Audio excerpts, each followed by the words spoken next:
Christy, stay here. I need you here.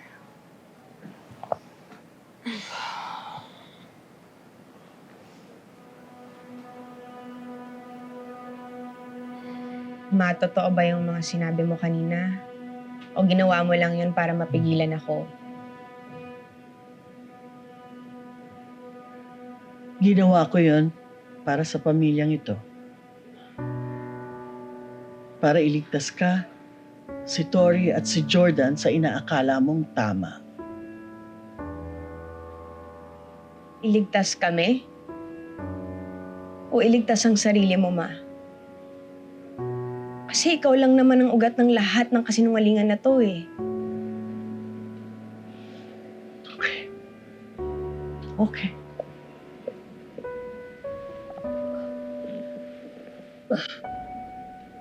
Tama ka. Ako nga. Pero ginawa ko yon hindi para pagtakpan ang sarili ko sa mga desisyon na ginawa ko. Ginawa ko yon para protektahan ka. Para mapanatiling buo ang pamilya mo.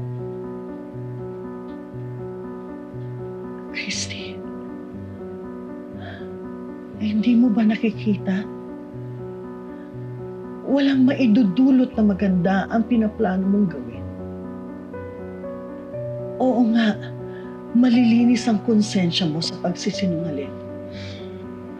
Makakalaya ka. Pero para saan? Anong kapalit? Tatanggapin ako ni Jordan, Ma. Mahal ako ng asawa ko.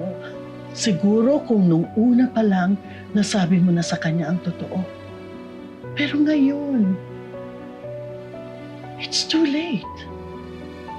Iisipin pa rin ni Jordan na naglihim ka sa kanya.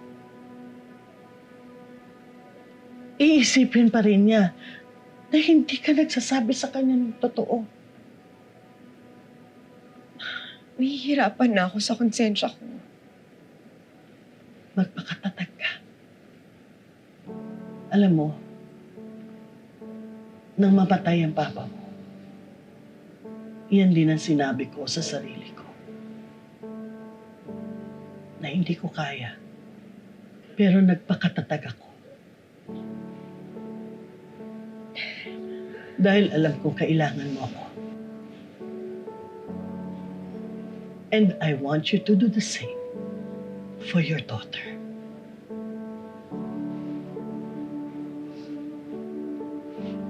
Kailangan ni Tori at ng batang dinadala mo ng isang pamilya.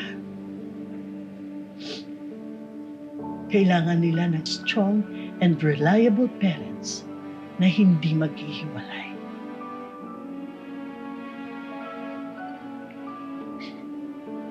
Ma, sobrang hirap. Kaya hirap naman. Anak, may kanya-kanya tayong giyera sa buhay. This is no different. Isipin mo na lang na itong kailangan mong gawin para lumaban ka. Para maipanalo mo ang giyerang ito.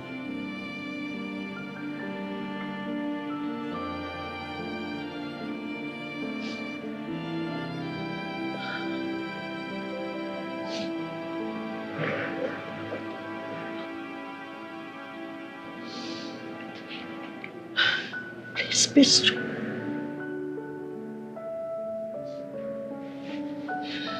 Please.